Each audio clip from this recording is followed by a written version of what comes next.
आदाब नाजरीन, आप सभी का इस्तकबाल है मुल्क की बात में। मैं हूं आपके साथ नेहा सिंह। सबसे पहले हमारे नाजरीन को यौम आज़ादी की पुरखुलूस मुबारकबाद।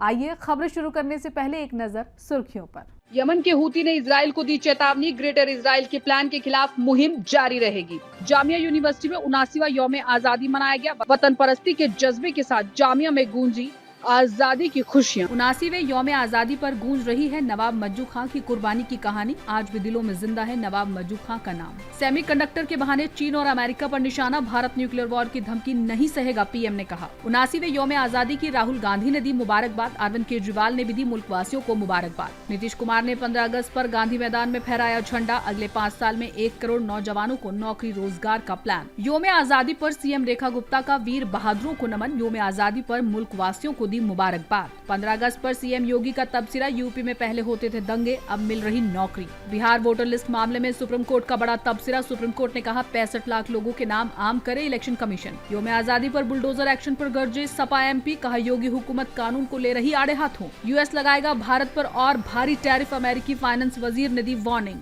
नाजरीन, हमें ऐसा खदशा है कि सच्ची खबरें दिखाने में हमें जल्द ही चुनौतियों का सामना करना पड़ सकता है और हमारे यूट्यूब चैनल तहजीब टीवी को टर्मिनेट भी किया जा सकता है। इसीलिए आपसे गुजारिश है कि हमारे नए चैनल जिसका नाम है तहजीब टीवी ऑफिशियल, आप उसे अभी सब्सक्राइब कर लें, ताकि अगर हमारा ओरिजिनल चैनल तहजीब टीवी किसी भी वक्त टर्मिनेट हो जाए तो आप आसानी से हमारे बैकअप चैनल से जुड़ सकें। हमारे नए चैनल तहजीब टीवी ऑफिशियल का लिंक डिस्क्रिप्शन में दिया गया है। शुक्रिया। नेतन्याहू के जरिए ग्रेटर इजराइल को लेकर दिए गए बयान पर यमन के हूती ने उसकी लताड़ लगा डाली। हमास के जरिए नेतन्याहू के ग्रेटर इजराइल के प्लान की मजम्मत करने के बाद अब हूती चीफ ने भी इजराइल को बड़ी चेतावनी जारी कर दी है। दरअसल Houthi chief Abdul Malik al Houthi ने नेतन्याहू के ग्रेटर इजराइल के प्लान को इस्लामी दुनिया और पूरे मिडिल ईस्ट खित्ते के लिए खतरा बताया है।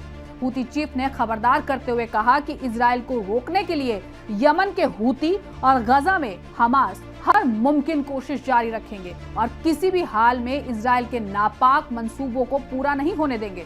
इसके साथ ही अल हूती ने एक बार फिर इजराइल के फिलिस्तीन मुखालिफ प्लान के खिलाफ उठ खड़े होने के लिए अरब देशों को खबरदार किया है। जिस तरह नेतन्याहू के गजा सिटी पर कब्जा करने के प्लान से खलबली मच गई थी, ठीक उसी तरह उसके जरिए अब ग्रेटर इजराइल के मंसूबे को लेकर पूरा मिडिल ईस्ट उसके खिलाफ उठ खड़ा हुआ है। बीते दिनों इजरायली पीएम ने एक चैनल के साथ इंटरव्यू में कहा था कि उसे ग्रेटर इजराइल के अपने ख्वाब को लेकर पूरा भरोसा है। इसमें जितने भी अरब इस्लामी मुमालिक शामिल हैं, उन सब पर कब्जा कर नेतन्याहू ग्रेटर इजराइल के ख्वाब को पूरा करेगा, जिस पर हमास और दीगर अरब मुमालिक ने उसके बयान की मजम्मत की थी। अब इसी कड़ी में यमन के हूती ने भी इजरायली पीएम नेतन्याहू की क्लास लगाते हुए सख्त चेतावनी जारी की है। प्रेस टीवी के मुताबिक अंसार अल्लाह के leader Syed Abdul Malik al Houthi ने जुमा को इजराइल के पीएम नेतन्याहू की ग्रेटर इजराइल प्रोजेक्ट के ताल्लुक से की गई तफसीर की मजम्मत की और इसे अरब दुनिया की तौहीन और उसके खिलाफ सीधा हमला करार दिया। असरुल्लाह लीडर ने कहा, ज़ायोनी दुश्मन का आखिरी मकसद ज्यादा से ज्यादा मुसलमानों को कत्ल करना, उनमें से बड़ी तादाद को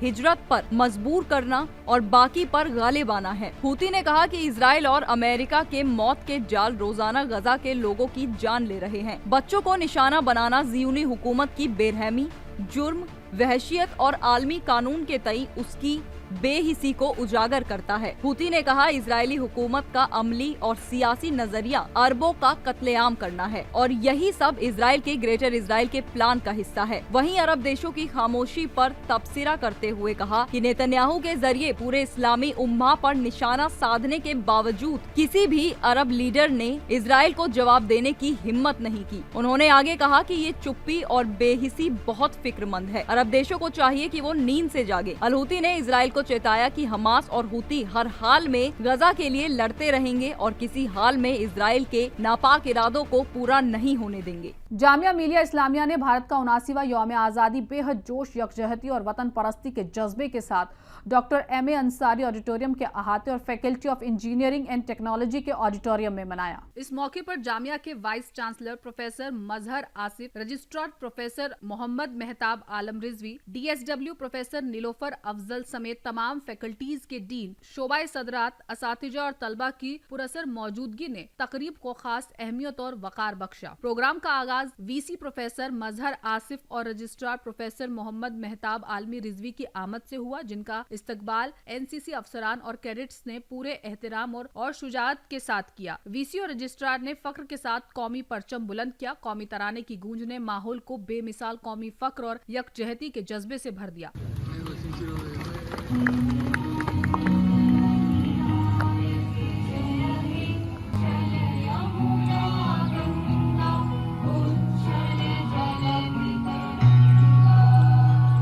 faculty of engineering and technology auditorium में हुए सकाफती प्रोग्राम का आगाज मुकद्दस कुरान की आयत की तिलावत से हुआ। इसके बाद जामिया तराना की पुरसर पेशकश और मेहमानों के इस्तकबाल और एजाज ने तकरीब में वकार भरी फिजा पैदा कर दी। सकाफती पेशकश में जामिया के मुशीर फातिमा नर्सरी स्कूल के बच्चों ने यौम आजादी की शानदार परफॉर्मेंस का मुजाहिरा किया।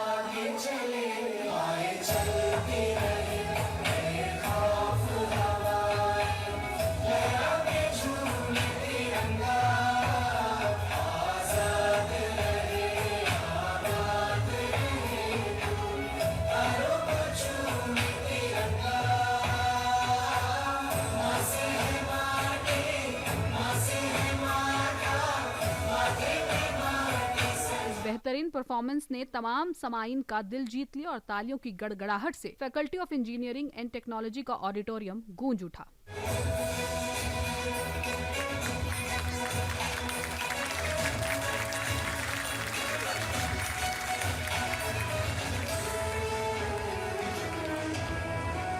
DSW प्रोफेसर नीलोफर अफजल ने अपने पुरजोश खिताब इस्तकबाल में 15 अगस्त की तारीखी अहमियत को उजागर किया और जामिया के तहरीक आजादी में किरदार पर फख्र का इजहार किया। रजिस्ट्रार प्रोफेसर मोहम्मद मेहताब आलम रिजवी ने अपने पुरसर और संजीदा बयान में हिंदुस्तान की आजादी की तारीखी सफर को याद किया। वीसी प्रोफेसर मजहर आसिफ ने वंदे मातरम के साथ अपना खिताब शुरू कर तकरीब को जज्बाती और पुरऊर्जा बना दिया। उन्होंने जद्दोजहद आजादी में शहीद होने वाले जवानों की कुर्बानियों को याद करते हुए इस मौके को खास अहमियत दी और उन्हें सलाम पेश किया। आजादी के जश्न में पूरा देश डूबा हुआ है। 15 अगस्त को 79वां स्वतंत्रता दिवस मनाया जा रहा है। जोरों शोर से इसकी तैयारियां भी चल रही हैं। आजादी के मौके पर कई ऐसी अनसुनी कहानियां सुनने में आ जाती हैं जो बेहद खास होती हैं।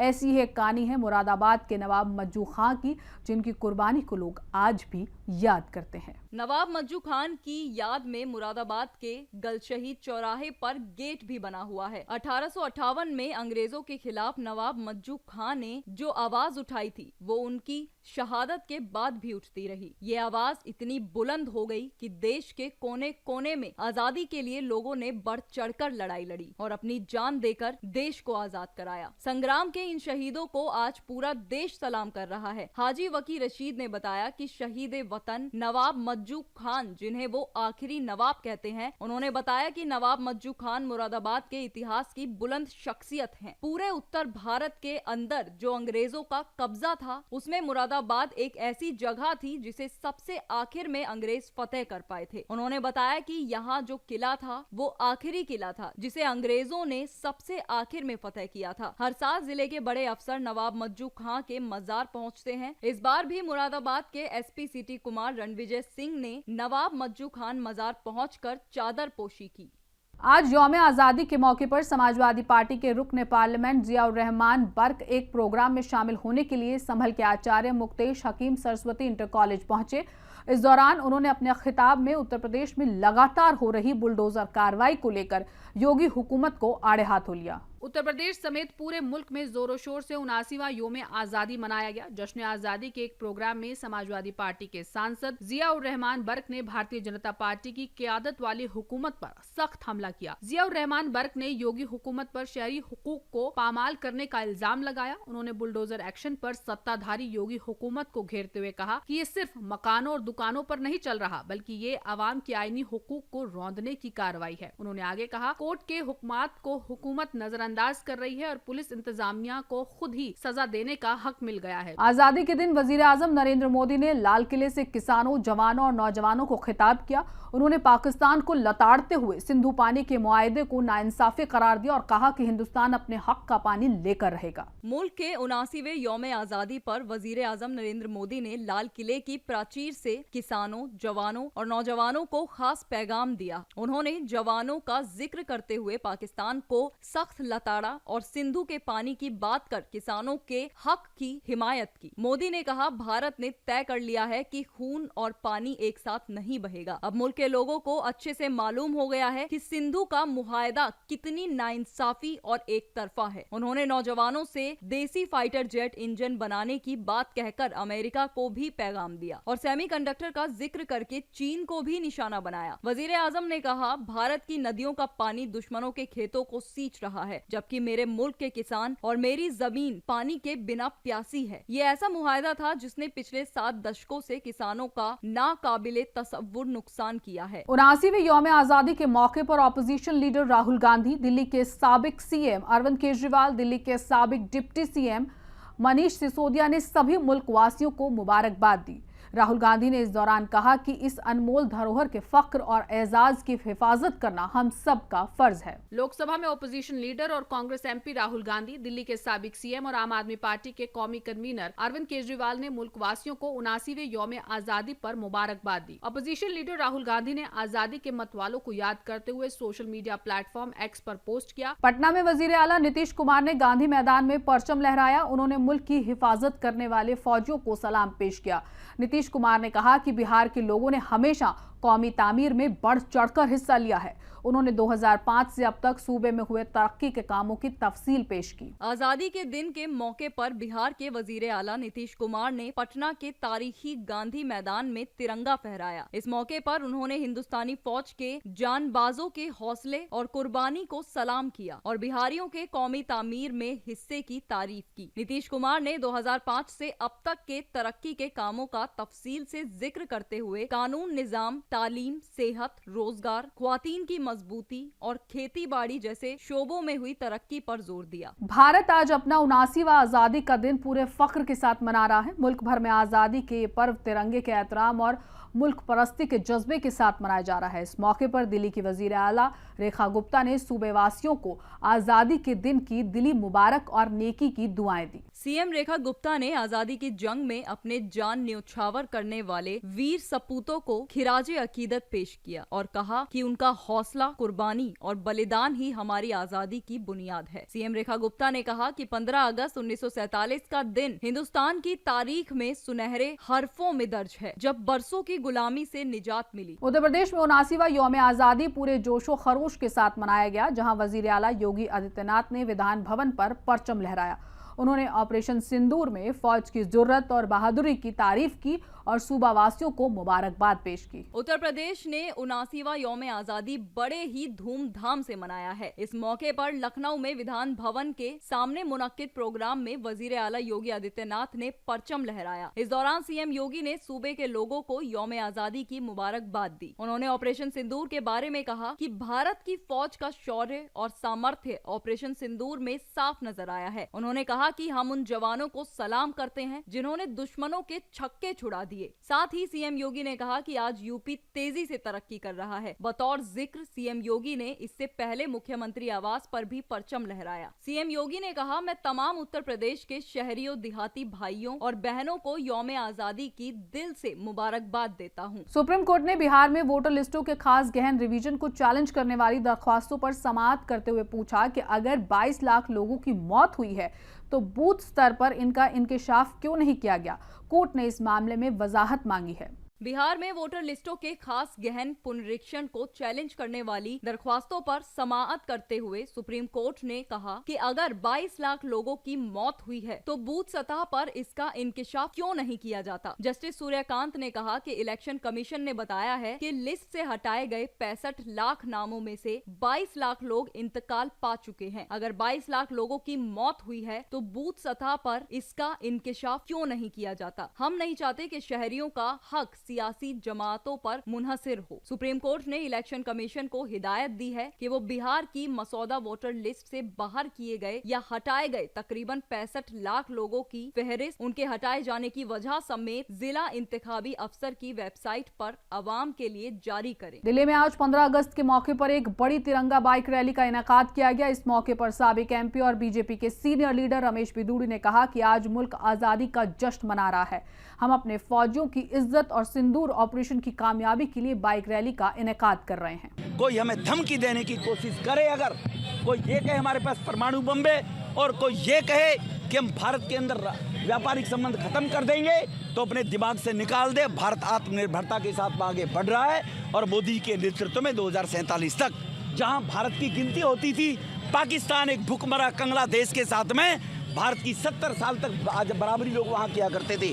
आज दुनिया में भारत की बराबरी अमेरिका के साथ में की जा रही है। दुनिया देख रही है, एक तरफ अमेरिका है और एक तरफ भारत है। इससे बड़ा बदलाव 11 साल में क्या होगा, ये खुशी का माहौल है इस आजादी के अंदर। अमेरिका ने भारत को चेतावनी दी है कि रूस से तेल खरीदने पर सेकेंडरी टैरिफ बढ़ सकता है। ट्रंप पुतिन मुलाकात के नताइज इस पर असर डालेंगे। वॉशिंगटन ने भारत को चेतावनी दी है कि रूस से तेल खरीदने के मामले में सेकेंडरी टैरिफ बढ़ सकता है। अमेरिकी खजाना वजीर स्कॉट बेसेंट ने कहा कि ये फैसला सदारते अमेरिका डोनाल्ड ट्रंप और रूस के सदर व्लादिमीर पुतिन की अलास्का में जुमे को होने वाली मुलाकात के नतीजे पर मुनहसिर होगा। बेसेंट ने ब्लूमबर्ग टीवी को बताया, हमने हिंदुस्तानियों पर रूस से तेल खरीदने के लिए सेकेंडरी टैरिफ लगाए हैं। अगर बातें ठीक नहीं हुई तो पाबंदियां या सेकेंडरी टैरिफ बढ़ सकते हैं। नाज़रीन, मुल्क की बात में आज के लिए बस इतना ही। मुझे दीजिए इजाजत। आदाब।